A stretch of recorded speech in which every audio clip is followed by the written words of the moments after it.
Today I am going to be discussing the double homicide of Nicole Brown Simpson and Ron Goldman. On the early morning of June 13, 1994, a man walking his dog saw another dog suspiciously barking at something across the street. When the man approached what the dog's barking had been directed towards, he found Nicole Brown Simpson and Ron Goldman's body covered in blood on the ground at Nicole's residence of 875 South Bundy Drive, Brentwood, Los Angeles, California. Police were notified, and Detective Mark Furman and Detective Lang showed up to the Bundy residence immediately.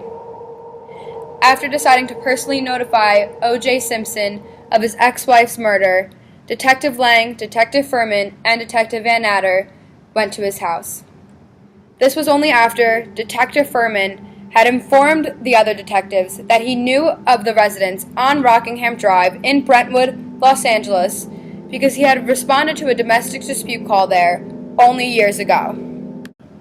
Upon arriving at O.J. Simpson's residence, the detectives were informed by Cato Kalin that O.J. had left the night before around 11 o'clock for a flight out to Chicago. O.J. was notified of the murders over the phone, and he agreed to take the next flight out and be home the following day. However, during this initial phone conversation, O.J. Simpson did not ask how his ex-wife, Nicole Brown, had been murdered. When O.J. returns to L.A., he is wanted as a suspect for Nicole and Ron's murders. He then asks pal A.C. Callings, threatening his own life, to take him down the freeway and away from the cops. When O.J. returns to his residence, O.J. is arrested by LAPD and is brought to jail. This is when O.J.'s dream team is assembled. This is a group of lawyers that will help defend O.J. throughout his trial. O.J.'s dream team of lawyers consisted of lawyers which are Robert Shapiro, Robert Kardashian, Johnny Cochran, Alan Dershowitz, F. Lee Bailey, and DNA lawyer Barry Scheck. And they were called the Dream Team for a reason. They came up with many theories, conspiracy theories, to defend O.J. throughout his trial. I have made a list and will be further discussing the theories that O.J.'s defense team came up with. The first, and maybe most important, is why was O.J. convicted so fast, or arrested so fast? No one else was looked at, and only O.J. as suspect, and there was no other direction taken, and not even a try to look at anyone else. Next, the defense team calls Miss Lopez, one of O.J.'s neighbors, to testify that she had saw the Bronco parked outside of O.J.'s house within the tight timeline that the prosecution puts together that the Bronco would have not been there while O.J. was committing the murders. Secondly, the defense team argues that LAPD had contaminated and disturbed the evidence taken from Bundy. Detective Lang had taken O.J. Simpson's shoes as part of evidence into his trunk and to his house, and only the next day is when he checked them for evidence. It is also questionable that Dr. Fung, one of the detectives for LAPD, also examining DNA and blood evidence, had contaminated and disturbed the DNA and blood found at the Bundy scene. Another conspiracy was that the murders may have been drug-related. And this was because Nicole was covering up for her dear friend Faye Resnick, who is in deep with some drug gangs. This idea is brought up by Alan Dershowitz. A Colombian necktie is when someone is so brutally beaten and stabbed that they are almost decapitated, much like Nicole Brown Simpson. The defense also argues that it is very important for O.J. to be heard in a jury of his peers, which was fair enough. The defense team also brings up that the gloves in the evidence did not fit O.J., and this is proven when he tries them on. And lastly, and maybe most importantly to the O.J. Simpson case, Detective Mark Furman, the first detective to arrive on the scene, was being charged or accused with planting the evidence and framing O.J. And this is not just a hearsay accusation. This was based off of Furman's own words after he lied in court and he had been accused of saying the word nigger. Indeed, he said he had not, but it is proven that he had, multiple times, admittedly wanting to kill them, admittedly wanting to frame them, and admittedly being unhappy about an interracial couple. The prosecution, in trying to prove O.J. Simpson's guilt, shows nothing more than the jealousy and passion that O.J. had for Nicole Brown Simpson. They have evidence that Nicole Brown Simpson had previously made 911 calls for domestic dispute, had tried to file a restraining order against him, and had many friends say how scared she was of him. And the prosecution's evidence is overwhelming. At the Bundy house, there was a heel print outside in the dirt where Ron Goldman and Nicole Brown Simpson were found. There was a glove, a hat, an envelope, and bloody shoe prints leading down the side of the house. These bloody shoe prints were followed by blood splatter that was presumably from the left hand, where O.J. was found to be hurt when he arrived back from Chicago. When the detectives went to the Rockingham residence, they found blood on O.J. Simpson's Bronco, outside and inside, a glove outside of the house, and blood on O.J. Simpson's sock in his room and also at the end of his bed. During the trial, the prosecution proves much hard evidence that was found. At the Bundy residence during the initial investigation, the detectives found a heel print next to the bodies, a glove, a hat, and an envelope. Bloody shoe prints followed down the pathway that seemed to be created by blood spatter coming from the left hand. As O.J. arrived home from Chicago upon arrest, he had a bandage wrapped around one of his fingers on his left hand. When detectives went to the Rockingham residence, they found blood on O.J. Simpson's white Bronco, a glove outside of O.J. Simpson's house, seemingly matching the glove that was found at the Bundy Drive residence, and also blood on O.J. Simpson's sock that was found inside his house, inside his bedroom, and blood at the bottom of his bed.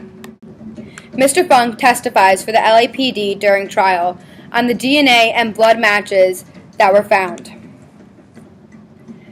He says that the DNA matches both victims, Ron and Nicole, and O.J. Nicole's blood on the sock matches at a 1 in 6.8 billion rate.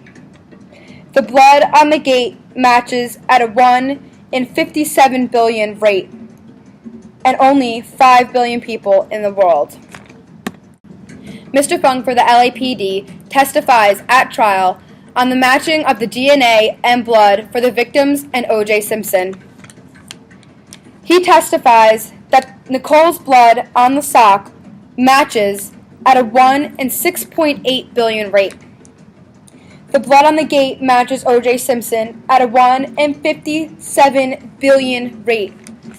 And there are only 5 billion people in the world. The heel print at the Bundy scene was determined to be a size 12, which O.J. was also determined to be a size 12 shoe. The hair on the cap at Bundy and on Goldman's shirt also match O.J. Simpson. The glove at Rockingham contained fibers that matched Ron and Nicole. And the blood at Bundy matches O.J. at a 1 to 120 million rate. Barry Scheck, the DNA lawyer for the Dream Team, are part of O.J. Simpson's defense attorneys, however, tries to shut this down. He says that the evidence taken from both scenes had been contaminated and therefore cannot be counted as DNA or blood matches. Barry Scheck goes as far to say that the blood that was taken from Mr. Simpson and at the scene is missing as much of a quarter of it, as well as that the blanket that was used to cover Nicole Brown Simpson's dead body was found and taken from inside her residence, and therefore could have already contained O.J. Simpson's blood or evidence any DNA that could have matched if he was and had previously been inside the house when he had been invited to do so. So the major conspiracy theory here is that Mark Fuhrman had planted the evidence at both the Bundy Drive and Rockingham Drive residence. So this is how this would have went. Fuhrman takes the glove at Bundy, assuring that Ron and Nicole's DNA and blood are all over it. He drives to Rockingham, where OJ resides, with the glove, gets into the Bronco at the Rockingham residence, gets this evidence everywhere, collects O.J. Simpson's evidence, or DNA, and then goes back to the other detectives. Going over the wall, planting this glove behind O.J.'s house, and now the other detectives have seen it as well. So the winning theory here is that Mark Fuhrman is a racist and had planted evidence to frame O.J. Simpson. How that would have went is that Mark Fuhrman would have taken the glove from the Bundy residence to the Rockingham residence, distributed the DNA and blood from both scenes, one to the other, going back and forth, while not knowing if OJ had an alibi or what could have possibly been the outcome. However, Johnny Cochran of the Dream Team runs with this and goes as far as to go find where the tapes that Mark Fuhrman is recorded being racist and implying that he does not like interracial couples. They find this from a reporter who had done a story and tried to write a screenplay using Mark Fuhrman about the LAPD. They go as far to go to North Carolina to get a subpoena to release the tapes to them, and they are brought into court. After hours of listening to the tapes, which might have been about 9 hours, there are 2 lines, and only 2 lines that are taken from the tapes to be played from the jury. However, this was enough, and the jury decided that O.J. Simpson was not guilty of the murders of Nicole Brown Simpson and Ron Goldman. I personally do think that O.J. Simpson absolutely committed the murders of Nicole Brown Simpson and Ron Goldman outside of Nicole's residence in Brentwood, Los Angeles, California. But it's not to say that the LAPD didn't do all that they could, because I think they absolutely could have done more. I feel like O.J. Simpson's house was not searched properly, especially because they never found the weapon. I understand that he wasn't there and they may not have been warranted to do so, but there are definitely circumstances that could have been figured out. My one biggest problem with this is that the LAPD never took the initiative or thought to search O.J. Simpson's Chicago hotel room that he had fled to the night of the murders. I feel like that could have played a huge part. Another big problem to me is that there is a video, and it is known that Robert Kardashian is seen leaving O.J. Simpson's residence that night. Apparently, it is because he's carrying a suitcase for O.J. so that O.J. can stay at Robert Kardashian's house when he arrives back home. But who's to say that that's true? And obviously no one will ever know unless somehow the Kardashians can admit to the truth. Another big thing that stood out to me after being aware of it was how the LAPD did handle the evidence taken from the Bundy and Rockingham Drive, especially the fact that they put a blanket on top of Nicole's body that was taken from inside the house. It's just mind-blowing to me.